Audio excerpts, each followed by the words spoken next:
tous et à toutes, vous êtes à l'écoute de Art Top TV dans l'Instant Régine. Aujourd'hui, j'ai le plaisir de recevoir Donna Gilbert. Bonjour. Bonjour Donna, comment allez-vous? Ça va bien? Ça va bien? Et vous? Ça va bien aussi. Bon. Et puis Patricia Jordi. Bonjour Régine. Notre poétesse. Bonjour Donna. Bonjour. Enchantée. Enchanté également. Comment tu vas, Pat? Bon, moi un peu fatiguée, un petit peu fatiguée quand même. Mais bon, tout va bien, tout va bien. Juste beaucoup de choses à faire, donc c'est normal. Et puis il fait beau sur Paris, franchement. Voilà, quel temps. Hein? Petit soleil sympathique, effectivement, qui revigore, qui donne du baume au cœur. Voilà, ça C'est ce qu'il revigore, exactement. Ça ensoleille notre studio. faut. Exactement. Alors, on va parler très peu de votre filmographie, parce qu'il y a Ah. tellement de choses à dire sur vous. Vous avez joué dans Forza Roma Oui, et aussi dans Les Épines. oui. Ce sont des films, un italien et l'autre qui est un film français.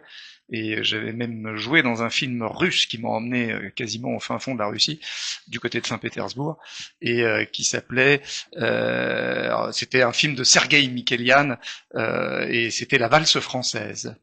Et j'ai tourné avec des Russes et c'était une expérience aussi exceptionnelle. J'imagine. Des grands artistes. Dommage qu'il nous arrive des bricoles avec eux parce que le peuple russe est quand même un peuple formidable à ce niveau-là. Mhm. Très créatif. Très bon comédien. Très bon. Et on leur doit beaucoup de choses. Très bon Beaucoup de finesse, comédien. Ouais. je trouve. Ils ont, quand on voit leur métro, Ça, bah oui, franchement, c'est même plus des métros, c'est des musées. exactement, avec ce marbre, ce côté très colossal. Enfin, on sent que c'est un peuple qui a voulu s'en sortir tout seul, malgré évidemment des régimes politiques un peu durs, quand même, faut le dire. Mais c'est surtout cet aspect, cette recherche. On parle souvent du spleen russe, mais ils ont vraiment une intériorité, quelque chose à exprimer, qui est assez généreuse, assez grande. Et c'est vrai qu'on leur a piqué, en tout cas, ils ont exporté beaucoup de choses et on a récupéré beaucoup artistiquement de chez eux. Que ce soit dans le Dans jeu, la danse, dans et la puis danse les ballets, et dans la danse, musique. et dans la musique. Bah oui, Bien sûr. bah oui. Et même dans l'écriture. Partout. Voilà. Une sorte de vigueur contenue. Oui, Hein, c'est ça. t'as quelque Ils chose- soient toujours les premiers quand même. Hein. Comment Faut qu'ils soient toujours les premiers. On voit les jeunes athlètes, hein, c'est de la performance sur performance. Ouais, mais ça, en même temps, c'était un peu le pouvoir qui voulait obligeait ces athlètes à des résultats. Mais si on prend vraiment les grands artistes, que ce soit dans le théâtre, avec Stanislavski, qui a observé les artistes et qui a écrit cette fameuse méthode, ou Tolstoï, Dostoïevski, vous avez cette épaisseur humaine qu'on a rarement égalée depuis. Hein. Et même dans la construction, évidemment, littéraire, c'est des choses auxquelles on n'a plus l'habitude d'ailleurs en ce moment. Il y a C'est beaucoup- dommage. C'est un temps qui est passé, Voilà. comme Victor Hugo, qui écrivait, qui était prolixe, qui avait des choses, mais qui était aussi énormément empreint de littérature anglaise et russe. Aussi. Voilà. Aussi. Donc, après, Alors- on pourra en parler pendant des heures, donc. Absolument. Donna, vous êtes donc comédien, auteur et metteur en scène. Alors on va vous parler, on a parlé un petit peu de ce que vous avez fait au cinéma, mais c'est pas le sujet d'ici aujourd'hui. bien sûr. Oui. Vous jouez actuellement le Masque de Fer et le Mousquetaire. Alors racontez-nous ça. Alors, Le Masque de Fer et le Mousquetaire, ou Le Secret de Saint-Marc. Et le sous-titre est très important parce que c'est surtout ça qui est développé dans la pièce. Parce que qui ne connaît pas la légende du Masque de Fer? Bon, voilà. Et justement, c'est une légende. Et pourtant, elle est issue d'une réalité, et une réalité qui se passe au XVIIe siècle, avec un mousquetaire qui s'appelle Monsieur de Saint-Marc, qui était le gouverneur de toutes les geôles de France, nommé par D'Artagnan. On va y venir. Et, Nommé et- par D'Artagnan. nommé Oui. par D'Artagnan, bien sûr, son supérieur, et qui un jour, non pas par ennui, mais a décidé d'affubler un prisonnier d'un masque de fer. Voilà. C'est un mélange captivant, il y a de l'intrigue historique et dramatique. Oui, vous avez en fait, vous avez ce parcours qui est, on va dire, d'abord un parcours psychologique. Hein. Dans la pièce, on essaie de savoir pourquoi. Vous avez quelques œuvres, quelques écrits sur ce mousquetaire, mais ça n'a jamais été développé parce que on a des biographies sur D'Artagnan, sur d'autres mousquetaires célèbres, mais pas lui. Et c'est vrai que on voit dans cette pièce comment ce personnage, au sein des rencontres qu'il a eues hein, tout au long de sa vie, que ce soit avec D'Artagnan, Louis XIV, Louvois, enfin tous les contemporains, les grands contemporains de l'époque, comment lui s'est placé et ce qui l'a amené justement à déraper, parce que c'est vraiment un dérapage, revêtir un prisonnier d'un masque de fer, et comment il a vécu avec ce prisonnier pendant plus de 30 ans. 30 ans avec un masque, il fallait quand même le faire. petit jeu de mots passage. Oui. T'étais pas là, t'as pas suivi. Non, si, mais j'étais pas là, c'est vrai. Vous étiez parti déjà du côté de Pignerol. Non, mais moi, je vais peut-être dire une bêtise, mais il y a eu une époque où on disait que c'était pas le dauphin du roi qui oui, mais ça c'est voilà. C'est parce qu'il y a eu beaucoup d'auteurs, notamment vous avez eu Dumas, vous avez eu Voltaire, même Pagnol, qui ont eu des versions sur le Masque de Fer, et une des versions qui s'est égrenée comme ça tout au long des années, des décades ou même des décennies, c'était le frère jumeau du roi. Voilà. Alors chez Voltaire c'était plutôt un sosie, me semble-t-il, et là c'est le frère jumeau, et ça a été relayé évidemment par le cinéma. Mais ce n'est pas le cas. Ça n'a absolument, c'est pas du tout le cas. Et non seulement c'est pas le cas, mais c'est invraisemblable historiquement parlant, parce que quand vous accouchiez à l'époque, vous aviez à peu près une quarantaine de membres de la famille qui étaient là, qui étaient témoins et qui regardaient jusqu'au bout, jusqu'à l'évacuation du placenta, qu'il n'y ait pas un deuxième enfant. Voilà. Et la personne qui était chargée de donner le sexe de l'enfant, c'était la sage-femme, dont d'ailleurs j'ai fait une pièce écrite. On va y venir. Mais donc c'est pour ça que c'était totalement invraisemblable. Et les historiens qui sont notamment un peu spécialisés dans l'art de l'obstétrique de l'époque vous diraient non, c'est impossible, c'est un fantasme qui est très spectaculaire pour Hollywood, ce qui s'en est emparé, mais pour un historien et même pour, j'allais dire, un spectateur, c'est dommage de lui donner ça, parce que finalement la réalité est tout aussi intéressante, si ce n'est plus spectaculaire, de par l'angoisse que ça provoque quand même, hein. Parce que c'était chaud, hein. Le XVIIe siècle était quand même un siècle violent, qui n'était pas académique, qui allait le devenir, justement de par les réformes de Louis XIV, avec l'Académie française, l'Académie royale, etc. Soleil. Voilà, notre roi Soleil, qui a brûlé quelques-uns, mais il y avait encore des grandes personnalités qui étaient capables effectivement de vivre un petit peu en indépendance du roi et de la cour, même si beaucoup étaient devenus des petits caniches et allaient évidemment faire la cour à la cour. Donc, est-ce qu'il n'y avait pas eu à peu près 50 thèses pour les hommes de fer? Vous avez eu tout. Vous avez eu tout le monde. Oui, parce que ils ont pensé que c'était une femme à un moment. Oui, c'est vrai. Oui, qui s'appelait La Moresse, j'en parle dans la pièce, et vous aviez les thèses les plus farfelues. Alors, une qui est assez logique, c'est Fouquet, puisque Fouquet avait été enfermé, hein, il avait été enfermé à Pignerol, dont Saint-Marc était donc le gouverneur, mais non, parce que Fouquet, j'avais écrit une pièce là-dessus, Fouquet qui s'appelait Fouquet d'Artagnan ou Une amitié contrariée, et on s'aperçoit que Fouquet, d'après les historiens, a été libéré, et il est mort 3 ou 4 ans après 17 ans quand même d'emprisonnement dans un fort militaire à Pignerol, à 1800 mètres d'altitude, donc fallait supporter, et il est mort d'une fluxion 3 ou 4 ans après. Et c'est pas nos prisons d'aujourd'hui, hein.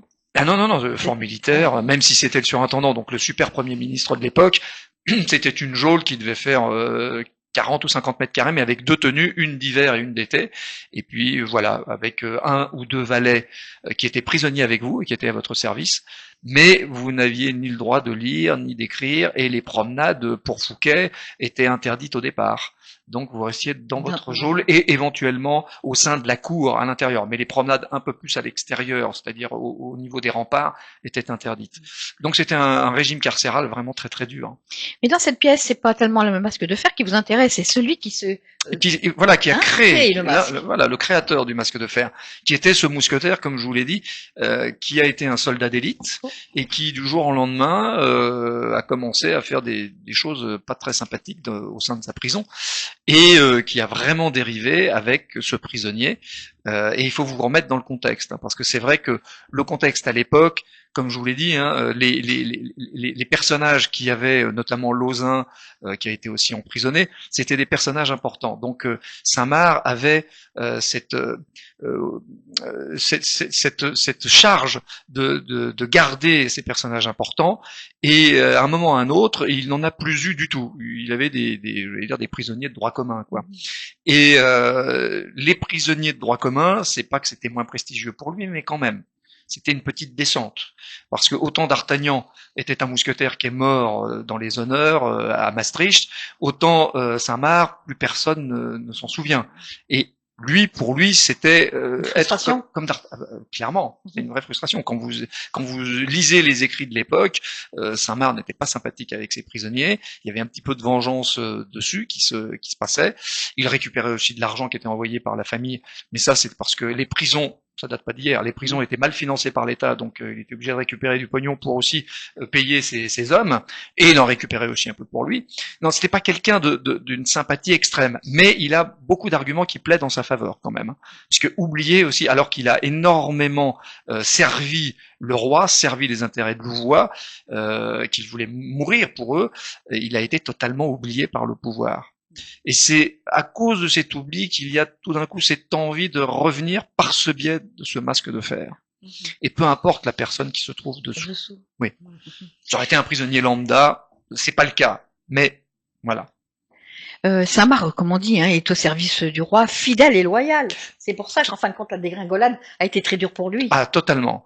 Puisqu'il a une visite notamment de d'Artagnan, on va dire 5-6 ans après l'enfermement de Fouquet, où il voit que d'Artagnan est en train de monter en puissance et que lui, il a été relégué à une tâche subalterne et qu'il ne montera plus jamais au sein de la cour et au sein notamment de la compagnie d'Artagnan. C'est fini. Sa carrière, même s'il était très très bien payé, hein, gouverneur d'une geôle, d'un fort militaire, c'était excessivement bien payé. C'était même très très bien payé. Il y en a plein qui disaient, bah tiens, si vous étiez un peu couard, vous restiez tranquille en arrière. Ce qui n'était pas le cas d'Artagnan et de Saint-Marc, parce que d'Artagnan lui aussi a été gouverneur, mais gouverneur de la Bastille, le temps du procès de Fouquet, pendant 3 ans. Et à la fin, il est allé voir le roi et il lui a demandé, parce qu'il n'en pouvait plus, d'entendre les confessions de Fouquet, puisque c'était la seule personne à qui il pouvait parler. Il était interdit. Là aussi, c'était interdit de rencontrer sa famille, de rencontrer ses avocats. Enfin, c'était un procès truqué, hein, le procès de Fouquet. Donc, comme il en avait assez d'entendre les plaintes de son meilleur ami qui ne pouvait rien faire, il est allé voir le roi et lui a demandé de repartir au combat. Le roi lui a dit bon, ok, très bien, alors qu'il était très très bien payé. Et que c'était libérateur pour lui, tout compte fait. C'était totalement psychologiquement, c'était totalement libérateur. Oui, non, mais c'est clair. Et en plus, il voyait au sein du procès à l'Arsenal à Paris que toutes les charges contre Fouquet étaient quasiment toutes fausses. Et là, les historiens sont revenus dessus. Hein. Jean-Christian Petit-Fils en a parlé il n'y a pas si longtemps que ça. Quand vous lisez la biographie de Fouquet qu'il a écrite et qui est très bien documentée, on voit à quel point Fouquet était un homme qui vivait évidemment dans le luxe, parrain des artistes, qui les payait formidablement bien, parrain de La Fontaine, mais qui n'avait pas d'argent devant lui. Il vivait plutôt sur des dettes. Ah oui. Et que le seul argent qu'on a pu récupérer après son arrestation, c'était celui de sa femme. C'est vous dire. Les femmes. Toujours là. Important. Pour lui, ça a été très important. Pensez-vous que Saint-Marc, il était arriviste, zélé et manipulateur? Arriviste comme beaucoup à l'époque qui voulaient briller auprès du roi, en tout cas recevoir les rayons du roi et donc briller aussi avec lui. Manipulateur, c'est certain de par sa fonction. Alors est-ce qu'il l'était au départ? Non, je pense que c'est venu petit à petit au contact de ses prisonniers et au contact de la fonction. Et il a vu que, comme Louvois ne répondait pas forcément à tous ses écrits, parce qu'il avait des rapports, hein, il était obligé quand même d'envoyer des rapports, de dire voilà, l'homme au masque de fer qui n'avait pas de masque à la base, mais qui était on va dire un espion pour faire court, on devait le surveiller aussi quand même régulièrement, donc il envoyait des rapports sur cet espion à Louvois, et puis il n'avait pas de réponse. Pensez-vous que Saint-Marc, il a jamais vu le portrait du masque de fer? Qui est-ce qui a vu le son? Enfin, non, Saint-Marc, lui, savait qui c'était. Ah, il l'a vu. Mais il l'a pas dit. Il l'a jamais dit. Jamais dit. Et il s'amusait même quand il allait à Paris, puisque Paris adorait faire des devinettes à l'époque, essayer de savoir qui était sous le masque. Lui, s'en amusait énormément. Il y avait les salons où il était reçu et il parlait de son prisonnier prestigieux sous le masque. Alors que c'était pas forcément le cas, mais il s'en amusait beaucoup. Mais je me dis qu'à l'époque. Donc en fait, peut-être que c'était pour se faire mousser. Mais vous avez tout compris. C'est un des ressorts psychologiques de ce personnage. C'est qu'il voulait à nouveau rentrer dans la danse et rentrer à la cour. Et là, en donnant ces petites devinettes et en agissant de cette façon-là. Bien sûr. Mais je me dis quand même. C'est évoqué dans la pièce. Hein. Je vais aller un petit peu plus loin. Si c'était un homme qui était dessous. Si on lui enlevait jamais le masque de fer, d'abord, en plus il devait avoir des problèmes de peau et la barbe elle devait pousser. Alors on en parle dans la pièce, pareil. Ah oui. C'était un mélange. Hein. Il y avait de l'antimoine, c'était pas du fer pur jus, et il y avait du plomb et de l'antimoine. Mais surtout c'était pour les transfèrements qu'on lui mettait le masque. Quand il était en cellule, là, il avait le droit à un masque de velours, un loup de velours, qui était un loup de velours noir. Ouais. Mais quand il devait partir d'une prison à l'autre, il avait ce masque de fer, qui était là aussi pour impressionner les gens qui étaient dans les villages et qui voyaient un convoi comme ça traverser le village ou la ville, avec un type qui était dans une sorte de carrosse, mais avec des ouvertures, pour qu'on puisse voir effectivement ce masque. Ça impressionnait, hein, c'était fait pour. Hein. Et quand il était dans sa prison, il y avait ce loup de velours pour le soulager, parce qu'effectivement, ça créait quand même des pustules et des croûtes, cette affaire. Hein. C'était pas ça devait être humide dans leur géole, ça devait être... Oui. C'était humide. La seule prison qui était peut-être plus sympathique, quoique, c'était à Sainte-Marguerite, dans les îles de l'Érins, du côté de Cannes, où là c'était un peu plus chaud, mais quand même. On a recréé une geôle, on a créé une geôle totalement pour lui. Hein. Il n'y avait pas de geôle spécifique à la base. Et là, il a eu un régime, il a eu droit à un régime carcéral aussi assez dur, puisque il avait notamment une fenêtre à double barreau en quinconce, et très épaisse et très large, donc et assez haute. Donc il voyait pas le Mais quel méfait il avait fait? Bah, comme je vous l'ai dit, c'était à la base un espion. Ah, un espion, voilà. C'était un espion qui avait certainement fait passer des lettres entre Louis XIV et Charles II, roi d'Angleterre, puisqu'à l'époque l'Angleterre était anglicane et que la France voulait qu'elle revienne dans le giron chrétien. Mais c'était compliqué quand même, le giron catholique. Et ça a été très difficile, et je pense que, comme ça n'a pas pu aboutir, eh bien, cette personne-là, qui était à la base un valet, mais un espion, puisque tous les valets autour du roi et de la reine étaient quasiment tous des espions, au service, effectivement, du roi et de la reine. Et qu'il avait échoué dans sa mission, bah, on l'a relégué à l'ombre. Il n'y a pas que lui. Il n'y avait pas que lui, mais en tout cas pour ces petits passages de la France à l'Angleterre, je pense qu'il avait été quand même personnellement nommé par le roi et par Henriette d'Angleterre. Il a cher payé quand même. Il l'a payé très cher, et surtout il ne s'est plaint aucunement puisqu'il n'avait pas le droit à la parole non plus. Et que Saint-Marc était le seul à s'en occuper. Les autres soldats, les autres mousquetaires n'avaient pas le droit de le voir et de s'en occuper, c'est-à-dire de lui donner à boire et à manger. Sous peine de mort, parce que Saint-Marc a quand même exécuté 2 ou 3 de ses hommes lors d'une évasion ratée de Fouquet. Voilà, donc c'était quelqu'un qui était pas sympathique à la base. Mais ayant eu des enfants, une femme, les ayant beaucoup aimés, et surtout, il faut le savoir, ayant perdu sa femme assez jeune, à l'époque une fièvre tierce, et vous partiez, vous savez pas trop pourquoi, et ces enfants, ces 2 jeunes enfants qui avaient 18 et 20 ans, sont morts au combat pour le roi. Donc il est resté tout seul. Ce qui est pas facile non plus, quand même, à assumer. Non, hein, faut j'imagine, puis c'est violent, à l'époque c'était violent les guerres. Voilà, vous aviez voilà. tous les risques d'y rester, c'est clair. Et de toute façon, c'était aussi un honneur de mourir pour le roi. C'est ça, c'est voilà. vrai, c'est vrai. Donc c'est un siècle qui reste très très dur et violent. Exactement. Et nous, on en garde évidemment plutôt une image sympathique avec les artistes, avec Louis XIV, les bals, Versailles. Hein, on en parlait de la série tout à l'heure. Alors que la réalité était beaucoup plus sombre et avec dans les guerres des massacres avec des viols et les oradours sur Glane, il y en avait un par jour hein, avec Louis XIV et les armées françaises. Et d'ailleurs Philippe d'Orléans, son frère, qui était un combattant et un chef de guerre, qui a été relégué après dans son château parce que Louis XIV avait peur à un moment ou à un autre qu'il le détrône. Son frère lui avait dit à un moment, mon frère, il faut arrêter les massacres quand on va justement dans les populations. Son frère était plus sensible que lui. J'ai plus de sympathie pour Philippe d'Orléans que Louis XIV, qui était une bête de guerre, une sorte de terminator politique. C'est pas le roi qui est mort le plus vieux, Louis XIV. Oui, 75 ans, avec la moitié de la mâchoire arrachée et une gangrène à la jambe. Et puis une pustule. Alors, c'est pas la pustule, c'est la fistule. Une fistule à l'anus. Oui. Fistule à l'anus. Pas dire, oui, non, mais une fistule. Et la fistule, ça a lancé une mode à l'époque, parce que les chirurgiens, ils étaient tout neufs. Et les proctologues de l'époque. Ouais, exactement. Et que c'est Louis XIV a survécu à ça, parce qu'on était quasi sûr qu'il allait mourir d'une hémorragie, hein, parce qu'il fallait retirer cette fistule.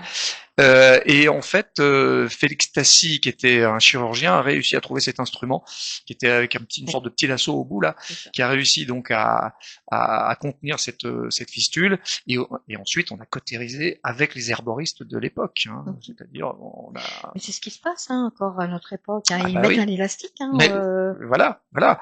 Donc il clappe. voilà, et il revient de très très loin. Louis XIV revient de très très loin, Ça. à bien des égards. Donc on peut dire que ça a été le survivant de toute une dynastie, qu'il est mort et qu'il a légué le pouvoir à son petit-fils et qui lui a dit surtout ne faites pas comme moi, occupez-vous de vos sujets et ne faites pas de guerre. Ah, il est mort intelligent à la fin de son règne. Oui. Oui, mais je pense qu'il a vu ce que ça donnait et qu'il a été ébloui lui-même par ses propres rayons à un certain moment et qu'il y avait peu de gens qui étaient capables de lui tenir tête. Je pense qu'il avait un ego assez fort, assez terrible. Surdimensionné. Oui, tout à fait. Même s'il il adorait les arts, hein, il adorait effectivement, mais c'était à sa gloire. Hein, il dansait même, hein, le roi danse. Il y a un très beau film là-dessus. Parce qu'en fin de compte, le château de Vincennes, c'était Louis XIV aussi. Le château de Vincennes, de toute façon, tous les châteaux lui appartenaient. Voilà. Mais on va dire que le château, il y a le château de Marly aussi, hein. Marly aussi, voilà. le roi. Exactement, ou Saint-Cloud qui a été démantelé, mais qui était le château d'ailleurs de Philippe d'Orléans. Mais on va dire quand même que son château favori, c'était Versailles, parce que petit, on a failli le kidnapper à l'époque. C'était Gaston d'Orléans qui voulait le pouvoir, son oncle, et qui voulait le trucider. Donc c'est pour ça qu'il a voulu s'éloigner du Louvre et de Paris et de cette ville un peu qui était une ville dangereuse, voilà, pour lui, pour aller en sécurité à Versailles. Et externaliser en fait la cour et le pouvoir. Et ça n'a pas été si mauvais que ça finalement, pour lui en tout cas. Hein. Après il a fallu revenir un peu vers le pouvoir central, mais c'était pas idiot. Donna, on va revenir sur le sujet tout à l'heure. Mais oui. Je vous laisse avec. Moi, je voulais juste, Patricia. en étant, comment dire ça, profane. Candide. Oui, ou plutôt candide. Tu es historien de formation, oui ou non? Et deuxième question, pourquoi ce sujet en scène? Alors, première question, c'est simple, c'est non. Et pourquoi? Bah, c'est très simple parce que, comme j'ai dit tout à l'heure, les personnages, en tout cas les individus dans le 17e, sont avec des personnalités très fortes. C'est des caractères très très forts. Donc c'est ça qui t'intéressait, de travailler sur des personnalités, très fortes, qui sont capables de dire merde au roi quand même. Lauzun était capable de lui dire. Ça lui a valu 10 ans d'enfermement à Pignerol, mais il a été capable de lui dire. Alors que c'était là aussi un homme d'armes, un mousquetaire, et qu'il a fini quand même après une sorte de grâce, il a fini dans l'ordre de la Jarretière et avec les Anglais, enfin il était une sorte d'ambassadeur auprès d'Angleterre. Donc c'était des personnes qui étaient capables quand même de s'affirmer tout en étant au service du roi. Et le roi d'ailleurs à l'époque, quand il avait traité la favorite du roi de pute à chien, la Montespan, c'est pour ça que il l'a relégué à Pignerol, quand il a fait venir Lauzun et qu'il lui a répété pour éviter, parce qu'il avait quand même de l'admiration pour ce soldat, le roi qui avait sa petite canne, au lieu de le frapper, a cassé sa canne en deux devant lui, pour lui montrer que il avait ce respect-là, mais qu'il n'échapperait pas quand même à une sanction. Ça a été Pignerol. Voilà, il y avait, et le roi n'aimait pas les exécutions ou les empoisonnements. On était passé à autre chose. On était plutôt à la lettre de cachet et les emprisonnements à longue échéance, à long terme. Puisque quand vous aviez quelque chose, une information que vous n'aviez plus, vous pouviez faire ressortir le prisonnier pour à nouveau le passer à la questionnette ou à la torture. C'était finalement assez utile cette affaire. Si vous l'aviez exécuté, vous n'aviez plus rien. Donc voilà, c'est ces personnalités qui me plaisent. Les personnalités qui t'ont plu, qui me plaisent. Et les situations, bien sûr. Fouquet et d'Artagnan qui étaient amis, qui le sait? Personne. On dit qu'il y en a un. Tu me l'apprends. Voilà. Il y en a un. Fouquet a voulu financer toutes les charges de d'Artagnan pendant des années. D'Artagnan a toujours refusé parce que c'était une noblesse pauvre, par peur des représailles de Mazarin qui surveillait ça de très très près. Mazarin, un être encore particulier, pour qui j'ai pas forcément une estime grande, mais enfin bon, voilà, il a quand même réussi à mettre, à faire en sorte que Louis XIV, jeune du temps de la Régence et plus tard, soit un roi qui puisse unifier la France. Parce que à l'époque, la France était quand même des régions qui souvent commettaient des frondes, provoquaient des frondes contre le roi.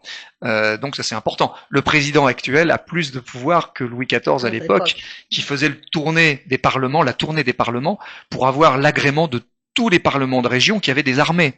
Et si à un moment ou à un autre il y avait un ou deux parlements qui étaient contre vous, vous aviez une armée qui se levait. Le président à l'heure actuelle, s'il a une région qui se lève contre lui, c'est quoi? Rien. S'en fout. Voilà, ça c'est intéressant. Voilà, dans la mécanique du pouvoir, la façon dont on conçoit le pouvoir à l'époque et qu'on le conçoit maintenant, il y a plein de choses. Évidemment, les citoyens, eux, sont plus libres, il y a un droit de parole, etc. Mais dans la mécanique du pouvoir à haute altitude, si j'ose dire, il y a quand même des choses qui sont à revoir au niveau du partage des pouvoirs. L'amitié contrariée, vous l'avez joué 15 ans. On l'a joué quasiment 15 ans avec 15 ans, c'est une pièce qui a fonctionné. Avec Alain Véniger. Oui, puisqu'on l'a joué en Suisse, on l'a joué en Belgique, avec grand plaisir à Avignon pendant des années. Et Alain Véniger était un comédien formidable. Il n'est plus de ce monde, feu. Donc une petite pensée pour Alain, mais c'était un comédien exceptionnel que j'ai rencontré à la classe supérieure des conservatoires il y a 30 ans. Donc on avait un grand plaisir à jouer cette pièce. Il me faisait un Fouquet plus vrai que nature, et j'essayais de faire un D'Artagnan à la hauteur, on va dire ça comme ça. Alors qu'est-ce qui vous attire le plus dans les pièces du XVIIe siècle? Je vous dis, c'est vraiment ces personnalités, les sujets à certains moments, l'amitié contrariée, Louise Bourgeois, début du XVIIe siècle, cette grande accoucheuse de la reine Marie de Médicis que tout le monde a oublié alors qu'elle a écrit et qu'elle a mis en place les fondements de l'art de l'obstétrique. Vous vous dites, c'est incroyable, elle a édité toutes ses notes d'observation sur l'obstétrique, et tous les médecins se référaient à elle. Alors c'était l'accoucheuse de la reine quand même, mais voilà, la reine Marie de Médicis, qu'il avait choisie contre son mari, son ver galant de mari quand même, faut le dire, parce qu'Henri IV c'était un sacré coco. Mais elle a accouché ses 6 enfants, me semble-t-il, ou 7. J'ai un petit doute. Elle les a tous accouchés, et il lui est arrivé une bricole à la fin de sa vie, quand elle était une vieille accoucheuse. Elle a voulu accoucher la belle-fille de Marie de Médicis, et 6 jours après l'accouchement, Madame de Montpensier, Marie de Montpensier, est morte suite certainement à une gangrène, et elle a été accusée par tous les médecins et chirurgiens de l'époque d'avoir tué cette jeune femme qui avait 20 ans et qui a accouché de la grande mademoiselle, la cousine germaine de Louis XIV.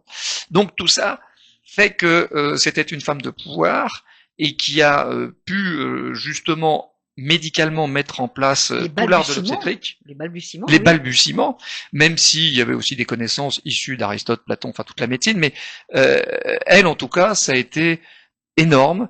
Et suite à une sorte de procès, c'est un peu le sujet de la pièce, un procès en sorcellerie qu'elle a vécu, tout son enseignement a été relégué au placard pendant plus de 10 ans, 15 ans me semble-t-il, où les sages-femmes n'avaient plus accès au savoir, à son enseignement. Donc voilà, c'est ces types de personnages qui sont très très forts, qui étaient une sorte de Marie Curie à l'époque. Voilà. Et Marie de Bourbon-Montpensier, voilà, on l'a accusée à tort de l'avoir tuée. En quoi sont-elles différentes, ces pièces à jouer, par rapport aux œuvres modernes? Elles sont différentes de par la forme, la syntaxe, puisque j'essaye d'écrire dans une syntaxe 17e, mais qui soit quand même compréhensible pour tout le monde. Et même si vous n'avez pas forcément les références historiques, vous pouvez venir voir le Masque de Fer ou Fouquet d'Artagnan, puisque il y a des petits rappels, il y a des petites choses qui font que dans la construction, on n'est jamais décontenancé, on sait à peu près où on va. Et la différence est plutôt dans la forme. Dans le fond, il y a beaucoup de similitudes. Je veux dire, à l'heure actuelle, on cache la vérité avec d'autres masques, mais on la cache. Quand même. Ah bah oui, bien sûr. Alors, du coup, la fiction qu'on peut avoir au cinéma et qui va nous donner des fausses informations historiques, sans doute que du coup au théâtre, la manière dont vous le travaillez, on peut avoir on peut être sûr d'avoir une vérité. Oui, vous avez, alors dans cette pièce-là, Le Masque de Fer et Le Mousquetaire, il y a une petite licence, une petite fiction concernant, on va dire, la descendance du masque dont je parle dans la pièce, mais vous avez au moins, allez, on va dire 90%, si ce n'est 95% de vérité basée sur les écrits des auteurs, des historiens qui sont vraiment penchés là-dessus. Jean-Christian Petit-Fils ou Eugène d'Auriac, enfin tous les... Combien de temps de préparation pour une pièce comme ça? Alors, parce que dis donc, historiquement, il faut quand même aller... Pour pas trop dire de bêtises, il vaut mieux lire, effectivement. Notamment Louise Bourgeois, ça m'a pris 3 ans. Pour Fouquet d'Artagnan, c'est 5 ans. Et pour Le Masque de Fer, comme c'est un peu le résultat de toutes ces lectures, ça a pris un peu moins de temps, même si le projet a mis beaucoup de temps à se faire. C'est-à-dire, il y a 7 ans entre, j'allais dire, l'idée du Masque de Fer et la présentation à la scène. Mais l'écriture en tant que telle a pris un peu moins de temps. On va dire que vous êtes sur 3 ans, 3 ans et demi. C'est long. Oui, c'est les recherches historiques. On en parlera avec notre prochain invité. Mais les prochaines les recherches historiques, je suis vraiment surprise du nombre d'années que ça peut prendre. Oui, moi je suis surtout très admiratif des historiens comme Petit-Fils et d'autres qui vont s'enfermer dans les bibliothèques, que ce soit l'Arsenal, et qui vont lire vraiment dans le texte, dans le jus, les lettres de l'époque. Et quand vous voyez les lettres manuscrites, c'est beau, et en même temps à déchiffrer, c'est dur. Parce que vous avez des syntaxes qui peuvent être inversées. L'écriture française n'est pas encore tout à fait dans l'académie. Exactement. Voilà. S, tout à fait. Je crois que c'est ça déjà. Donc même quand on les lit, on voit des double F. En fait, maintenant, c'est deux S. Voilà. Vous avez, j'ai lu moi parce que c'était la Bibliothèque nationale concernant les écritures de Louise Bourgeois, donc c'était des copies sur les éditions, des copies d'écritures de l'époque. Alors non seulement il faut les décrypter, mais en plus il faut effectivement réinverser, réagencer la syntaxe. Donc ça vous prend du temps. Mais c'est aussi tout passionnant, et je comprends que Jean-Christian Petit-Fils ait passé sa vie comme un rat de bibliothèque, enfermé dans le noir à lire tout ça, parce que il y a aussi il y a un déchiffrage, et puis il y a aussi des explications supplémentaires, des points de vue différents, avec des réflexions, avec des apports aussi d'autres lettres qu'on n'avait pas pu déchiffrer, décrypter, donc des éclairages différents sur des faits historiques, sans forcément parler d'un éclairage contemporain, parce qu'il faut toujours rester dans le contexte. C'est pour ça que les lettres sont pour le peu, elles font foi. Voilà, elles font foi, et surtout, il y en a encore plein qui n'ont pas été décryptés. Donc, il y a de quoi faire. On découvre encore des coffres entiers de correspondance. On dit, ah, mais c'était la marquise de, mais elle était en correspondance avec Madame de, qui était l'amante du roi. Voilà, il y a tout ce terreau-là qu'il faut exploiter. Y a-t-il encore un rôle du XVIIe siècle que vous aimeriez jouer, une pièce? Oh, vous en avez plein. J'avais écrit sur Lauzun, la grande mademoiselle aussi, sur les amours impossibles. Lauzun est un personnage assez incroyable, qui a eu 10 ans de prison à Pignerol, qui a bien connu Fouquet, qui a même détroussé sa fille pour une fois qu'il avait le droit à une visite en prison là-bas. Donc il a détroussé sa fille, et il est revenu après voir la grande mademoiselle pour se marier avec elle, qui était la cousine germaine du roi quand même. Et puis il a continué, mariage secret visiblement, et il a continué quand même ses frasques nombreuses et variées. C'est un personnage incroyable, un personnage qui est tout feu tout flamme et qui était un sacré coco, parce que lui a essayé vraiment de s'évader de Pignerol, et en creusant un tunnel à la petite cuillère, figurez-vous. Et il s'est trompé parce qu'il est arrivé dans la deuxième cour du fort au lieu de la première. La première donnait sur l'extérieur, la deuxième c'était vraiment l'enceinte intérieure, et l'histoire veut que ce tunnel qu'il a dû creuser en 3 ou 4 ans quand même, quand il a soulevé un des pavés, il est tombé nez à nez avec une des lingères qui était une des femmes d'un mousquetaire. Donc il a dit, s'il vous plaît, surtout ne dites rien. Si. Oui. Donc voilà, non mais c'est des histoires qui sont assez incroyables, des personnages vraiment. Et c'est intéressant. Voilà, et ça n'a pas empêché quand même de retourner près du roi. Et de le servir à nouveau en tant qu'ambassadeur. De le resservir. Oui, de le resservir. Oui, le roi pouvait être rancunier, mais finalement, au bout de 10 ans... 10 ans quand même. Ah oui, 10 ans. Oui, le roi s'était assagi, il avait de nombreuses maîtresses, et il passait...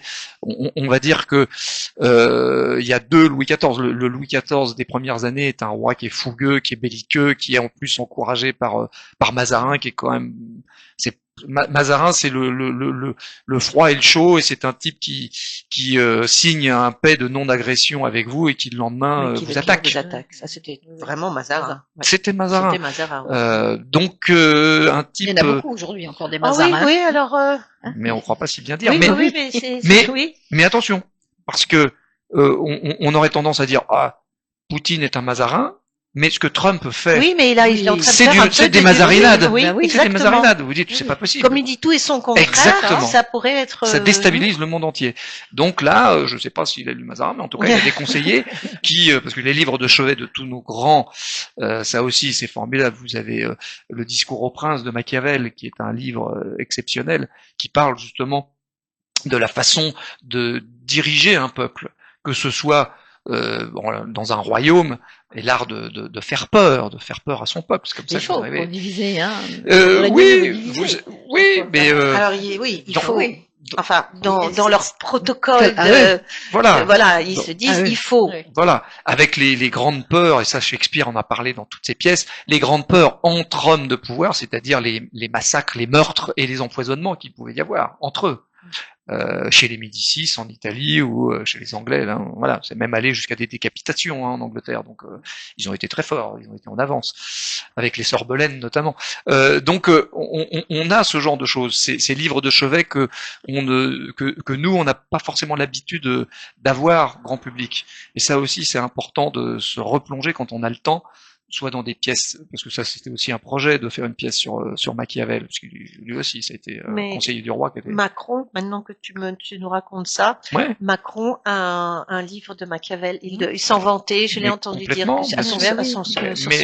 mais oui, sa table de chevet, il a certainement effectivement Machiavel, et je me suis dit ça m'étonne pas de lui. Mais vous avez des livres comme ça auxquels il se réfère. Vous avez aussi La Fabrique du consentement, qui est un livre qui a été, me semble-t-il, alors là on est plutôt dans les années 30, qui était pour faire consentir à la population, livre de Walter Lippmann, il me semble, à vérifier, faire consentir une population à quelque chose qu'ils ne veulent pas. Donc c'est La Fabrique du consentement. Plus près de nous, vous avez aussi Édouard Bernès qui avait édité Propaganda, auquel on se réfère. Tout ce que Adolf Hitler a fait, ça vient, l'eugénisme vient des États-Unis, hein, c'est pas le nazisme qui a créé l'eugénisme. Voilà, tout ça, ça peut être des sujets de pièces de théâtre qui sont à la fois dans le divertissement, parce que vous venez quand même voir un spectacle, donc il faut qu'il y ait des choses, des émotions, un voyage, et en même temps vous apprenez des trucs. Et vous dites, ah ouais, quand même, ils étaient violents à l'époque, ils étaient durs.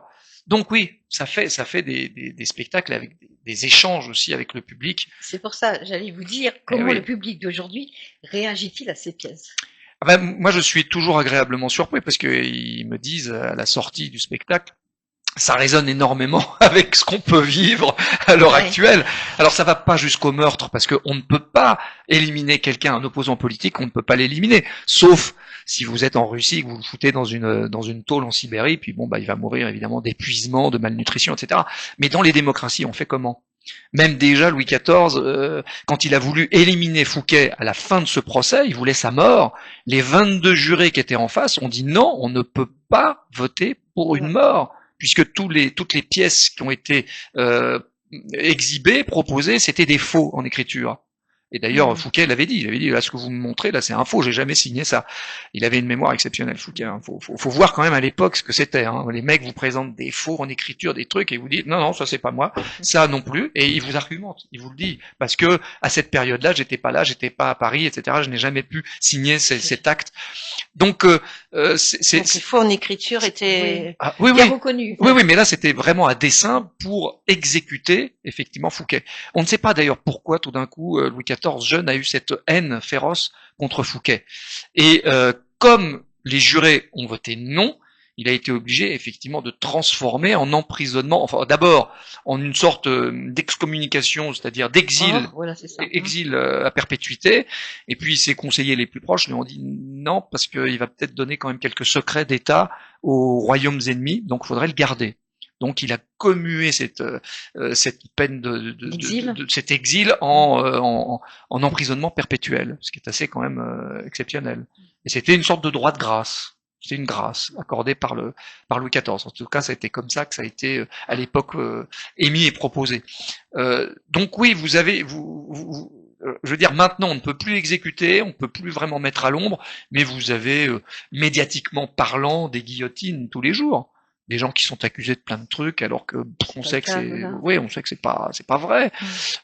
On va dire que sans prendre fait et cause, hein, mais objectivement, ce qui se passe pour Betaram, avec toutes les horreurs qui ont pu s'y passer, c'est devenu quand même une affaire hautement politique, où les types se tirent à boulets de canon, mais alors sans scrupule, de droite et de gauche, en essayant de déboulonner effectivement le Premier ministre. C'est-à-dire qu'ils avaient un point en commun, c'était le silence déjà. Oui, exactement. Donc là, aujourd'hui, ils se retrouvent avec un ballon marqué silence, et ils se le renvoient en disant, bah oui, mais... C'est pas moi, c'est l'autre, et puis l'opposition qui veut absolument, effectivement, que ça explose et tout déboulonner. Pour le peu, c'était le silence. C'est ça. Parce que tout le monde, en fait, était au courant de tout. Clairement. Comme chacun d'eux avait participé ou d'une manière ou d'une autre, de proche ou de près, enfin de près loin. ou de loin, pardon. Oui. C'était donc pour le peu, soit, alors ils n'avaient peut-être pas des vidéos encore à l'époque, mais c'était un silence général. Donc aujourd'hui, c'est une partie de football, si ce n'est pas une partie de bien sûr, de rugby. Ça explose. Mais moi, je vous dirais que il y a moi, ce qui me frappe, c'est que vous avez vraiment deux aspects qu'il faut voir. L'aspect, le premier aspect, c'est que à l'époque, toutes les familles envoyaient ces enfants à Bétharam parce qu'ils savaient qu'il y avait un enseignement dur. Et ils acceptaient que cet enseignement soit dur, c'est-à-dire les coups de règle, les sorties. Voilà, parce que tu vas voir mon fils, c'est comme ça que tu vas. Voilà. Les claques. Voilà. Jusque-là, encore. Exactement. Donc il y avait une sorte de complicité totalement collective. Totalement collective, que ce soit politique ou familiale. Voilà. Le ballon nommé silence, il était aussi bien du côté famille. Voilà. Bien sûr. Voilà. Ah non. Comme maintenant. Non, plus maintenant. Mais à l'époque, si on se réfère, c'était. Je veux dire, en plus. Quand ils avaient un enfant un petit peu agité. Voilà, on allait avec quelques claques et puis quelques coups de règle. Il va rentrer dans l'ordre. Et c'était même accepté, le côté très rigoriste, catholique, dire voilà, tu seras élevé dans une honnêteté, avec les coups, ça va te remettre le cerveau droit. C'était acquis en fait. Donc c'est pas forcément étonnant qu'il y ait eu le silence. Après, tout ce qui est agression sexuelle, là, je sais pas si les parents ils laissaient leurs enfants. Je pense qu'ils étaient peut-être même pas au courant. Ah non, ça, je pense qu'ils étaient pas au courant. Donc, du coup, concernant cet aspect-là, c'est difficile d'accuser des gens de savoir quelque chose qui n'était peut-être pas forcément, qui était caché totalement, qui était occulté. Donc, il y a pour le coup vraiment des règlements de compte politiques qui se font à ce sujet-là et qui sont pour moi vraiment des joutes et des exécutions comme au XVIIe. Au lieu d'avoir une lettre de cachet, on essaie de vous exécuter médiatiquement. Bon. Sinon là, il faudrait que tous retirent leur révérence en se disant on a été complices. On a été complices collectivement. Non, jamais. Voilà. Mais ils le diront pas. Mais moi, Bérou, j'aurais apprécié qu'ils disent j'ai été complice d'un silence. Oui, mais quand vous connaissez parce bien... que je trouve que ça aurait été d'une franchise qui permettrait de faire comprendre qu'il n'était pas le seul. Ah oui. Et qu'il avouait. Mais tu imagines tout le monde qui va tomber autour. Il y aura peut-être moins de monde. Ah non. Je pense que... Parce que là, ils se gardent le silence entre eux. Oui. Mais s'il y en a un qui parle, c'est mort. Non, mais s'il dit juste, je n'étais que complice. Ça ira plus loin. Ça peut pas rester. De toute façon, alors tant mieux qu'il tombe. Quoi qu'il se passe, vous êtes vraiment dans une mécanique politique qui est infernale, c'est-à-dire à partir du moment où vous reconnaissez quelque chose, vous avez une avalanche derrière de toutes les responsabilités. Mais il est vrai que c'est ta faute ça. Voilà. À un moment tu supportes plus parce que tu dis moi j'ai seulement dit ça. C'est un enfer. Voilà. C'est un peu votre pignole ou votre alors c'est l'enfer dans l'autre sens, c'est-à-dire que là pour l'instant on a quand même des jeunes qui ont grandi dans une forme d'enfer, déjà ne serait-ce que psychologiquement, parce qu'il faut vivre avec toute sa vie. Mais vous avez il faut juste rendre l'enfer à ceux qui l'ont déclenché. Mais oui. D'où les responsabilités. C'est bien dit ça. Mais complètement. Et c'est vrai que sur cette affaire-là, une reconnaissance. Il a déjà fait quelques efforts, Bayrou. On sent qu'il quand même, il essaie de se plier. Et sa fille surtout lui montre quand même à quel point, en tant que père catholique pratiquant, tu vas voir ma fille, la dureté. Elle lui met dans la gueule, si j'ose dire, que la dureté, ça a été très très loin et qu'il s'attendait peut-être pas à ça. Je pense aussi. Et je pense que... Il risque d'avoir un revirement, donc mieux. Oui, mais en tout cas, pour que votre propre fille prenne la parole, c'est qu'attention, papa, ça va faut prendre tes responsabilités. Et je pense que ça va bouger encore. Mais tout ça est perturbé par le jeu politique, ce jeu qui est cruel, qui est d'une cruauté terrible. Ce qui n'enlève rien, effectivement, à la cruauté, à la première des cruautés, que sont évidemment la souffrance, les souffrances des victimes. On est bien d'accord. On est bien d'accord.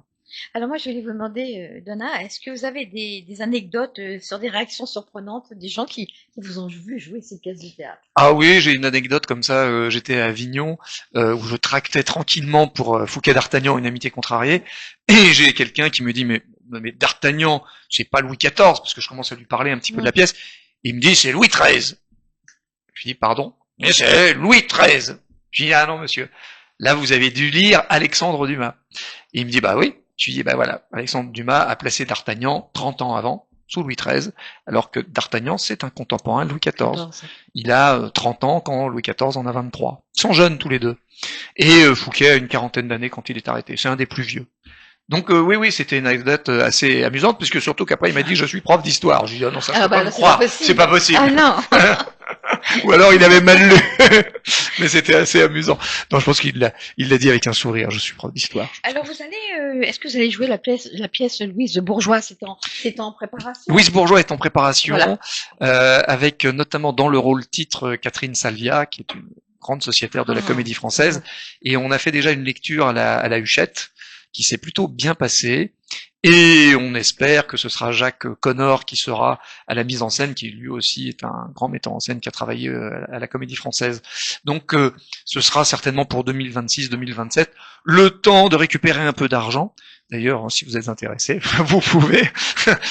Voilà, n'hésitez pas, parce que c'est vrai que c'est plus difficile à monter pour un producteur qu'une sans aucune critique, hein, mais qu'une comédie à l'heure actuelle, parce que tout le monde a envie en ce moment de comédie, mais ça a toujours été, et ça a été d'ailleurs le dilemme de Molière, qui voulait jouer des tragédies. Mais voilà, ça met plus de temps évidemment de monter une pièce comme ça que de monter une petite comédie sympathique qui peut plaire à beaucoup plus de monde. Donc là, on est... Pardon, donc cette pièce-là, ça sera en préparation pour 1 an, 2 ans, 3 ans, parce que vous dites 2026 peut-être, mais est-ce que ça peut aller au-delà de 2026? Oh oui, puisque pour le Masque de Fer, on a mis 7 ans à monter le projet. Oui, bien sûr. Le Masque de Fer, il y a eu plusieurs versions. Vous aviez une version, j'ai eu la première version qui est la version originelle, où c'était un monologue, un personnage, Saint-Marc qui racontait sa vie, qui s'adressait à un journaliste dans la salle, dans le public, imaginaire, mais qui est là quand même avec nous. Et puis il y a eu aussi une forme dialoguée de par les productions et un comédien qui avait un nom à l'époque qui était très intéressé par le projet. On a attendu, ça a pris 7 ans. Et puis voilà, au bout de 5-6 ans, j'ai dit non, on va peut-être revenir à la version originelle, avec une aide financière de la part de l'ADAMI, qui est une aide justement aux interprètes. Qui me permettait encore de monter le projet. Si j'attendais plus, je n'avais plus. Donc j'ai dit on revient à cette version originale et qui somme toute est la meilleure. Et ces pièces justement du XVIIe siècle que vous jouez, soit c'est un one-man show, ou maximum vous êtes 2, 3. Alors là, le Masque de Fer, c'est un seul en scène, mais avec toujours ce journaliste qui est dans la salle à qui je m'adresse tout au long de la pièce. Donc on va dire que c'est un faux duo, mais c'est quand même un duo.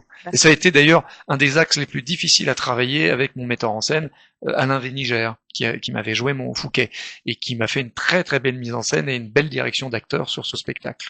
Et donc pour l'instant, ça y est, les tournées ont été faites, sauf c'est bientôt pour le festival d'Avignon. Les tournées, non, on va dire qu'on l'a joué déjà une première fois à Avignon il y a 1 an, c'était la création là-bas. Pourtant j'y suis allée moi à Avignon, j'ai pas été interpellée. Ah bah voilà. Et une petite lacune qu'il va falloir. 2000 spectacles. Voilà. Je vais y aller. 2000 spectacles. C'est ça. C'est énorme. Alors vous êtes à peu près maintenant à 1800 des voilà, poètes. Donc c'est vrai qu'il y a de tout. Vous avez du one-man show, vous avez des spectacles musicaux, de la variété, vous avez tout. Donc c'est vrai que c'est difficile de faire son choix. Ah, puis c'est compliqué, il faut tous vous trouver quand même, parce que oui. il faut, vous avez beau nous aborder, c'est pas évident. Ah bah vous êtes à la fin de la journée, vous avez un caddie de tracts tellement on vous aborde en permanence. Donc c'est plutôt l'échange que vous allez avoir avec les comédiens qui vont prendre 5-10 minutes à discuter avec vous, vous raconter un peu la pièce, vous dire quels sont les enjeux. Et ça c'est évidemment l'avantage formidable d'Avignon, c'est le seul endroit où les comédiens et les spectateurs peuvent se rencontrer. Mais vous déambulez en d'Artagnan? Non, parce que ça serait compliqué. Non, je déambule en version, j'allais dire, moderne. Moi, j'ai connu à Avignon où quand même beaucoup de comédiens déambulaient dans leur. T'imagines en Masque de Fer. Voilà. Mais là, ça serait. Oui, la chaleur, c'est 35 degrés de moyenne, donc c'est difficile. Et puis, ça serait dommage aussi parce que la magie du spectacle, c'est pas un spectacle de rue. Spectacle, vous avez Aurillac pour ça. Avignon, c'est vraiment un spectacle de théâtre où les gens viennent s'enfermer dans une petite boîte dans laquelle on leur raconte une histoire et l'imaginaire, avec la scénographie, avec les éclairages, avec les costumes, font le reste. Et évidemment, le comédien étant à la tête de tout ça. Voilà. Donc, si vous cassez un peu le rêve en étant dans la rue déjà dans le costume qu'ils vont voir après sur la scène, c'est dommage. Ça peut se faire éventuellement quand vous avez un petit combat dans un spectacle. Vous dites tiens, allez, on va prendre 3-4 minutes, on le refait dans la rue. Why not? Mais je suis pas forcément fan de faire des parades dans les costumes du spectacle parce que vous faites déjà œuvre de spectacle dans la rue, alors qu'il faut les faire venir dans la boîte. Alors certains sont pour, certains sont contre. Tout dépend effectivement du sujet. Moi, je pense que le Masque de Fer est un sujet qui est tellement précis et qui demande justement un peu de concentration, un peu d'intimité, qu'il faut que les gens viennent vraiment voir. Alors on vient où vous voir? Alors, c'est très simple. C'est un petit théâtre qui s'appelle L'Autre Carnot, qui a une configuration qui est formidable parce que c'est une cinquantaine de places, donc l'intimité est là, comme le guichet Montparnasse à Paris. Oui. Et c'est à 10h15 le matin. Là, faut être matinal. Ah, c'est que le matin. C'est le matin. C'est à la fraîche. L'année dernière, je le jouais à 10h30, donc j'ai dit au directeur, j'espère que l'année prochaine, je le jouerai pas à 9h30, parce que c'est quand même dur le matin. Mais, je vous dis, l'avantage, c'est que déjà, vous êtes au frais, tranquillement, avant les grandes chaleurs qui commencent à s'installer à 13h, ça y est, vous crevez de chaud. Hein. Et en général, les gens qui sont à Avignon viennent bien volontiers. Ceux qui sont autour, c'est plus compliqué puisque vous avez quand même de la circulation, donc il faut prendre quand même un petit peu son mal en patience et se lever très tôt pour être à 10h15. Mais ils sont contents parce qu'ils sont jamais là par hasard dans la salle. Ils veulent vraiment savoir. Savoir comprendre ce qui s'est passé. Connaître ce monsieur de Saint-Marc, qui n'est pas qu'un produit ménager, hein, Saint-Marc, souvenez-vous. Quand même. Et qui n'est pas non plus un des jeunes pages de Louis XIII, dont il avait été très amoureux. Mais c'est pas la même orthographe. Vous avez Saint-Mars. C'est Saint-Marc, ça s'écrit pourtant. Oui, c'est M-A-R-C. Quand vous entendez tous les historiens, ils parlent de Saint-Marc. Ils parlent pas de Saint-Mars. C'est très rare. Donc, vous avez les deux prononciations. Moi, je dis Saint-Marc, parce que Saint-Marc pour Louis XIII. Mais je pars du principe, effectivement, que cette lettre, on ne la prononce pas. Alors moi je le connais pas, ce petit théâtre, il est où? Ah, c'est au centre. Pour le voilà, il y a des petits. Oui, la rue Carnot. À droite ou à gauche? Rue Carnot. Ok, donc alors ça dépend d'où vous venez. Si vous venez de la gare, la rue Carnot, il est à droite. Il est à droite. Vous avez le petit Carnot, l'autre Carnot et le grand Carnot. Et le grand Carnot, voilà, d'accord. Ok, donc ils ont fait le petit Carnot. Voilà, le petit Carnot qui est plutôt pour des formes vraiment là du one man. L'autre Carnot des formes théâtrales et aussi de seul en scène et de one man. Et puis l'autre Carnot dans lequel on avait joué notre Foucas d'Artagnan il y a quelques années, qui a 70 places, qui peut même monter à 80 et qui est une ancienne imprimerie, figurez-vous. C'était formidable. Dans les loges, nous on avait la grosse machinerie qui avait pas été encore démontée, ils n'arrivaient pas à la démonter, donc il a fallu qu'ils la scient, etc. Mais on se maquillait avec cette entité qui était assez incroyable. Mais on peut voir un extrait sur YouTube. Oui, on peut voir effectivement des extraits. Vous tapez le Masque de Fer et le Mousquetaire, vous avez le teaser, vous avez effectivement des interviews sorties de scène aussi, où vous avez, me semble-t-il, 15 minutes d'extrait avec une petite interview aussi du journaliste qui était venu voir la pièce.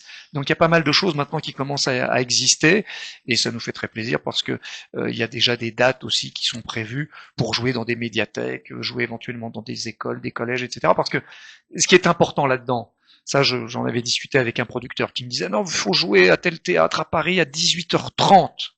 Je lui ai dit « 18h30, Jean-Luc, est-ce que tu crois qu'on va avoir quand même du monde ?» Il me disait « Ouais, mais t'inquiète pas, il y aura les têtes blanches qui seront là. » Je lui ai dit « Oui, mais pour la transmission, les têtes blanches, on leur a déjà transmis des choses. Et moi, ce qui m'intéresse, c'est pas forcément les têtes blanches, c'est... j'allais dire un panel. Oui, puis m'adresser... Peut-être un petit peu les jeunes aussi. M'adresser aux jeunes de 15 ans que j'étais. Et qui n'a pas forcément eu accès à ça quand j'avais 15 ans, alors que il y a des propositions. Donc maintenant, il faut que ces jeunes-là puissent avoir à la fois des comédies, des one-man, des stand-up formidables. Et des personnages d'envergure. Voilà, il y a plein de gens qui ont plein de talents dans ces domaines-là, formidables, je dirais, qui sont même plus matures au niveau scénique que nous ne l'avons été, mais en même temps, qu'ils aient accès à ces histoires-là, à ce patrimoine-là. Et cette connaissance qui fait que peut-être, à un moment ou à un autre, on peut réfléchir par soi-même et se dire, tiens, on me donne une vérité, faut peut-être pas que je la gobe toute crue.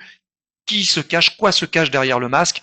Toujours avoir ce petit côté-là de décrypter l'histoire. Et cette pièce le permet, comme d'autres pièces historiques aussi, hein. Et comme les grandes pièces, Shakespeare, Corneille, Racine, nous permettent aussi de décrypter tout ça, bien sûr. Si je dis pas l'ineptie, en fin de compte, ça ferait à peu près 17-18 ans que vous n'avez pas joué des pièces en dehors de l'histoire. Si, si, quand même. Heureusement. Ah oui, parce que là, vous dites 15 ans une pièce. Non, mais moi, vous savez, j'ai commencé par du one-man show. Oui. C'est pour ça que j'aime beaucoup le one-man show aussi, quand il est bien fait, quand il y a une belle écriture, et quand il est bien joué, c'est formidable. J'ai même plein d'amis qui sont dans des comédies, Non, on a joué aussi des comédies. Oui, entrecoupées. D'accord. Mais avec des thèmes qui étaient... Joué, alors on avait joué à Avignon une pièce qui s'appelait Escort Boys. n'était pas forcément facile. Le sujet n'était pas facile. C'était il y a quasiment 10 ans. Et c'était un créneau horaire qui n'était pas non plus simple. 22 heures pour faire venir les gens, c'était pas facile. Un peu tard. Et on a eu, parce que la thématique était très simple, hein, c'était 3 cadras, dont 2 qui ne savent plus comment travailler pour gagner de l'argent et se mettent à faire de l'escorting. Mais pas auprès des jeunes, parce qu'ils n'ont aucune chance, auprès des dames un peu âgées qui font du tango. Et donc ils apprennent à faire le tango. Et alors on avait des jeunes gens qui se marraient bien, et des gens, à partir de 30 ans, ça commençait à devenir plus difficile à écouter, la pièce. Et les gens de 50 ans, là, ils ne supportaient pas. Donc c'était une thématique qui était dure. Heureusement, depuis, il y a eu le fils Bedos qui a fait effectivement sa série Léon sur l'escorting et sur les thématiques. Oui. Et ça a un petit peu ouvert les esprits, et c'était plutôt pas mal. Alors évidemment, c'était pas exempt certainement de maladresse dans la comédie, il y avait des choses à refaire aussi dedans. Mais j'aime bien quand les comédies abordent quand même des trucs qui sont pas faciles, dont on n'a pas l'habitude. Si c'est la femme, le mari, l'amant dans le placard. Ouais, voilà. C'est vieux revu. C'est bien, c'est sympa quand c'est bien monté, mais voilà. Mieux vaut des sujets qui soient un petit peu plus d'actualité, qui soient un peu le poil à gratter. Alors je vais vous poser une question, même si j'ai à peu près la réponse. Vous préférez jouer au cinéma ou être sur scène en tant que pièce? Et on peut même parler de télé, parce que c'est encore un mode d'expression différent. Il y a cinéma, télévision, théâtre. La trilogie, en somme. Oui, une trilogie. Sur la trilogie, lequel le prendrait le dessus? Écoutez, moi, mes vieux fondamentaux sont effectivement mon apprentissage à la fois sur du seul en scène, du one-man show, et très rapidement après, les conservatoires de région. Conservatoire d'Annecy, conservatoire de Chambéry, et puis classe supérieure des conservatoires de Paris. Donc, c'est la scène, bien sûr. La scène qui vous apprend à jouer des textes, à savoir ce que c'est qu'une situation, une dramaturgie, à connaître le style d'un auteur. Après, vous pouvez être bon comédien sur scène et être mauvais à l'image. C'est pour ça que vous avez plein d'acteurs à l'image qui n'ont jamais rien fait et qui sont formidables à l'image. Mais l'image est un art différent. Vous avez votre petit foyer, votre petit feu, mais qui est exprimé d'une manière différente à l'image. Il y a de bons comédiens de théâtre qui sont devenus de bons acteurs, et puis d'autres qui sont restés... et en sachant que maintenant on veut quelque chose de très vrai, très documentaire au cinéma, donc les grands acteurs à la Philippe Noiret, à la Rochefort, etc., qui venaient tous du conservatoire, même Depardieu, c'est pas naturel ce qu'il fait. Quand vous l'écoutez, c'est du jeu. Il a créé son personnage avec les valseuses. Même Clavier, il a créé son personnage avec le fait d'avoir joué dans La Dame de chez Maxime. Le côté c'est dingue, vous l'avez dans La Dame de chez Maxime. Le côté il l'avait avant déjà chez Cochet, ce truc-là qu'il a petit à petit Depardieu.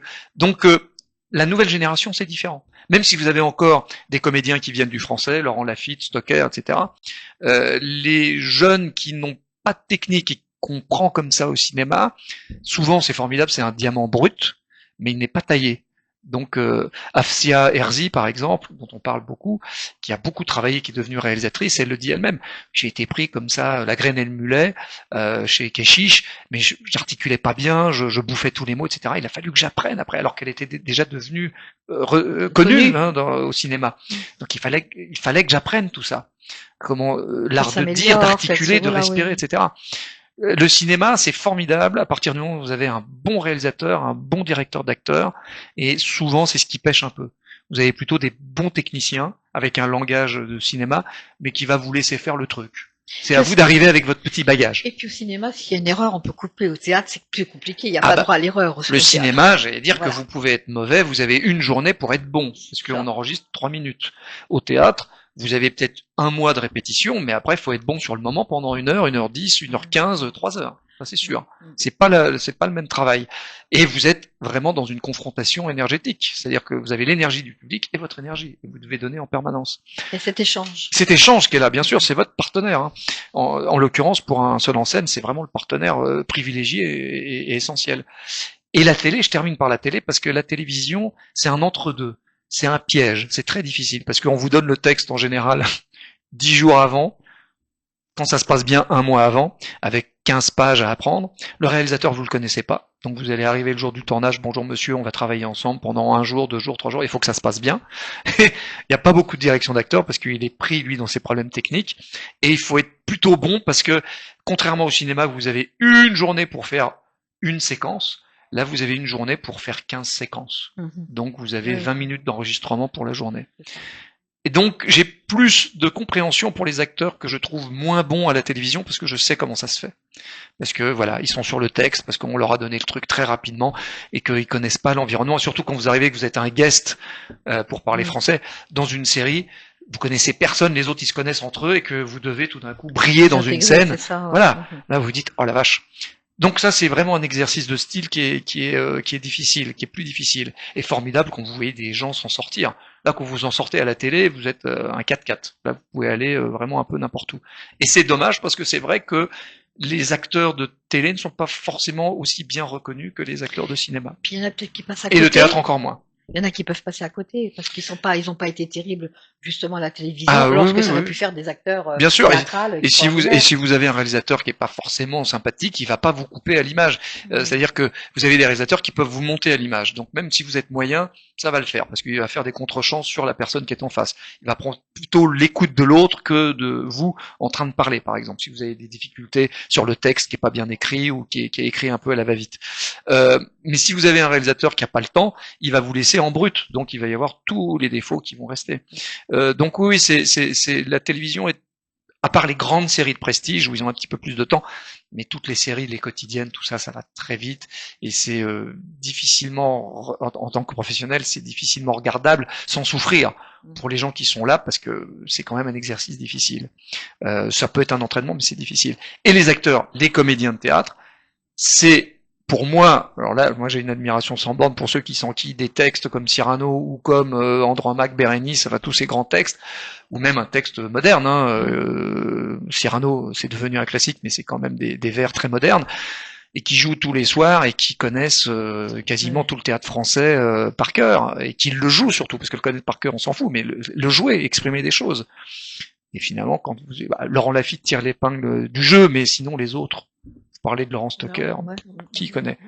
Donc voilà, c'est un peu l'injustice du système. Le fait que Cannes, on devrait avoir une sorte de Cannes du théâtre. Alors, on a Avignon, formidable, mais on a les Molières, formidable, mais il n'y a pas assez d'ouverture. Il n'y a pas un grand Barnum comme Cannes, parce que Cannes, évidemment, c'est la vente des films. Vous avez le marché du film sous le palais des festivals. Moi, j'y suis allé 2 fois à Cannes, notamment pour la valse française, ce film russe, où j'ai vu le film vendu à l'international, donc c'était plutôt sympathique. Mais c'est quand même un grand Barnum, c'est quand même un grand commerce. Vous êtes une toute petite pièce, très humble et artistique. C'est-à-dire que tout d'un coup, vous dites, qu'est-ce que je fais là, en fait ? Parce que ça parle énormément d'argent, de distribution, etc. C'est la grosse machine. C'est la grosse machinerie qui vous échappe beaucoup parce que on n'est pas forcément là pour ça et qu'il faut être conscient aussi que ça existe et que là on ne peut exister qu'à partir du moment où vous avez des gens aussi qui décident d'investir et de dire tiens je prends un risque et j'ai envie de produire tel ou tel film ou telle pièce parce que le théâtre c'est la même chose. Après tout ça, on va voir ce que vous avez choisi. Bah oui, alors sur Nature et Confession, puisque j'ai eu le texte au début, donc là pour le peu, c'est vous qui choisissez. Je suis tombé par hasard sur un texte. Donc c'est j'ai bien compris un peu l'exercice. Parce que des fois ça tombe, le hasard fait bien les choses. C'est vous qui le lisez ou c'est Patricia? Non. Lisez-le, moi sinon on peut le lire à 2 si vous voulez, mais moi je veux bien que vous le lisiez, parce que vous, pour le coup, je veux bien entendre une voix différente de la mienne, parce que je connais bien la mienne. Donc, je commence et vous finissez. Allez, pourquoi pas. Allez, ça, le poème est un petit peu long, alors on peut se le permettre. Et je suis tombé dessus et il n'y a pas de hasard, parce que... Il vous parle? Ouais, bien sûr. Alors, il s'appelle donc « Je ne serai plus ». Je ne serai plus ta traînée de nuages, celle qui tisse ton étoile d'Ariane. Je ne serai plus les ailes de ton souffle, ni la rivière qui coule aux rives fertiles. J'ai brûlé les miennes en dansant au-dessus du volcan.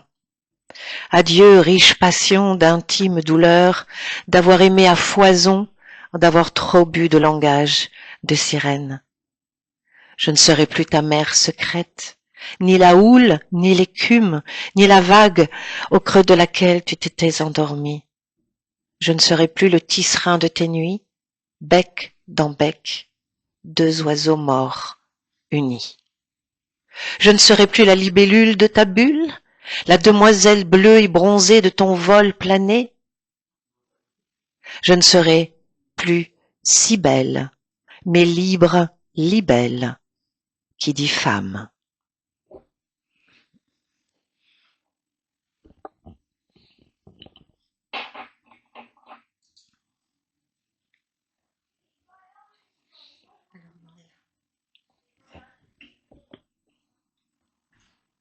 Tu ne voleras plus ni mon âme, ni mon image, ni ma mesure, ni mon lit, ni la lie de mes lèvres, ni le limon, ni la licorne qui sommeille en mon sang.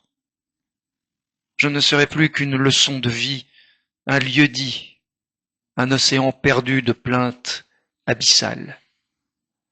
Le vol au vent d'une ombre incertaine, d'un linceul au loin en drapeau de paix. Je ne serai plus ton nid d'or, ton athanor, ce feu qui vit, jamais s'éteint. L'impulsive féline qui se bat dans son corps, qui perd, se perd et perdure l'irréversible, comme unique moyen de se dire. Le deuil est dur, la perte est lourde. La perte est dure, le deuil est lourd. Merci. Le hasard fait bien les choses. Merci. Oui, bah oui, ça résonne énormément sur les personnes effectivement les personnes que l'on a aimées intimement, charnellement, et les autres que l'on a connues et qui ne sont plus. Et c'est vrai que nous avons tous un petit panthéon de personnes auxquelles on pense chaque jour. Peut-être pas chaque minute, mais chaque jour, une petite pensée. Et c'est vrai que voilà, ça, moi personnellement, ça me fait penser effectivement déjà à plein à ma mère bien sûr, à ma première femme qui est décédée aussi très très jeune, et aussi à mon metteur en scène qui est décédé il y a quasiment 1 an, où on était vraiment des frères d'armes et des compagnons de route et de lutte, et des frères d'armes, frères et d'armes, puisque le théâtre est un long combat qui prend toute une vie. Voilà, donc il y a beaucoup de résonance effectivement dans ce texte. Je te remercie pour ce choix. C'est moi qui te remercie. Sur ces paroles. Oui. Mais attention, c'est pas parce qu'on a parlé de la mort et de tout ça qu'il faut être triste. Non, surtout pas. J'allais vous le dire. Non, surtout pas. Que ces êtres-là, on les commémore d'une manière plutôt gaie et légère derrière, complètement. J'avais fait un petit jeu de mots en disant que la mort, outre la tombe, était un château brillant. Bah voilà, c'est exactement ça. Et il faut le faire tous les jours. Il faut avoir cette hygiène de vie. Oui, de penser à eux. Moi, de penser à eux et joyeusement. Et joyeusement. Voilà. Donna, on rappelle les dates pour qui viennent. Les dates. Mais oui, ils vont venir. Donc, si vous êtes à Avignon, du 5 au 26 juillet, durant le festival, à partir donc du 5, c'est la première, tous les jours à 10h15 pour Le Masque de Fer et le Mousquetaire ou Le Secret de Saint-Marc. Au petit théâtre. Petit théâtre qui s'appelle l'Autre Carnot, rue Carnot. Il me semble que c'est le 7 rue Carnot. Ne vous inquiétez pas, de toute façon, c'est indiqué. Vous aurez en plus des bannières, des affiches, peut-être moi qui serai sur le trottoir en train de vous donner un petit tract si je ne joue pas. Une question à poser. Vous offrez le café si on vient à 10h15? Alors, ça devrait être une petite idée. Certains spectateurs qui me disent, je leur dis, allez, un petit café, allez, pourquoi pas. Alors, non, ça pourrait être marrant de recevoir les gens quand ils arrivent à 10h. Si on vient, on aura droit au croissant. Voilà. On aura droit au croissant. Alors, on nous demandera la production parce que tout ça coûte cher. Mais c'est vrai qu'un petit café pour le coup. C'est vrai que c'est quelque chose, en tout cas, qui peut toujours faire plaisir. Et pour venir, c'est bien. Voilà, c'est ça. Et cela dit, vous avez aussi des petits bars juste à côté. Bien évidemment. Je fais la publicité parce que ils sont à côté aussi, ils ont besoin. Et c'est vrai que ça fait plaisir. Et vous pouvez rentrer avec votre café aussi dans la salle. Voilà. Donna, est-ce que parfois c'est mieux de réserver ou pas? C'est toujours mieux de réserver pour une gestion justement de la salle et de production, parce que c'est vrai que les productions, nous on est une petite compagnie qui est vraiment modeste, avec des moyens somme toute modestes, donc on essaie de voir un petit peu d'anticiper pour qu'il y ait une belle jauge et qu'on ait un bon public à l'écoute et que ça soit agréable pour tout le monde. pour le comédien que je suis et pour le spectateur. Parce que c'est vrai que plus il y a du monde, plus vous osez vous exprimer. Quand vous êtes 10, c'est plus difficile. Mais quand vous êtes 50, alors là, il y a des hauts, mon Dieu, qui commencent à fuser dans la salle, c'est formidable. Parce que moi, j'attends ça, évidemment. Moi, vous avez eu la gentillesse de m'inviter Oui. sur Paris, mais je n'étais pas là. Ah, vous allez venir, alors. Je vous promets que je serai là pour Avignon. Bon, alors, promesse tenue, je vous attends, avec le petit café et le canard qui va avec. Merci Donna d'être passée dans l'Instant Régine sur Artop TV. Je vous dis à très bientôt. Merci Patricia. Merci à vous. Ce fut un plaisir. Moi aussi. Merci. Au revoir et à bientôt. Au revoir. Ayez magie. Ferais-je confiance pour écrire sur moi? Vous avez déjà rédigé quelques notes. Voyons cela. Ah, tout doux, monsieur. Tout doux. Vos mains, en dehors de votre sac. Gardez-les bien visibles, sinon je serai obligé de vous oxyre, comme un vulgaire lapin de Garenne. En tant que nouveau mousquetaire de D'Artagnan, je vais participer à un fait qui va bouleverser et déterminer tout le reste de ma vie, et m'entraîner dans les affres du masque de fer. Êtes-vous un joueur de brelan? Oh, dommage. Je suis un amateur invétéré. Dès que j'ai un moment, je ne peux m'empêcher de m'y adonner. Il est resté impassible.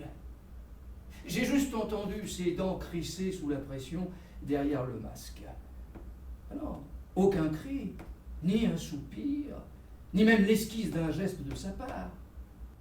Maintenant que nous nous connaissons mieux, il me semblait plus agréable et plus sûr pour parler de vous donner rendez-vous chez moi. Et c'est impressionnant de penser que cette épée a tenu au bout de sa pointe le masque de fer, et qu'elle a bien failli le tuer.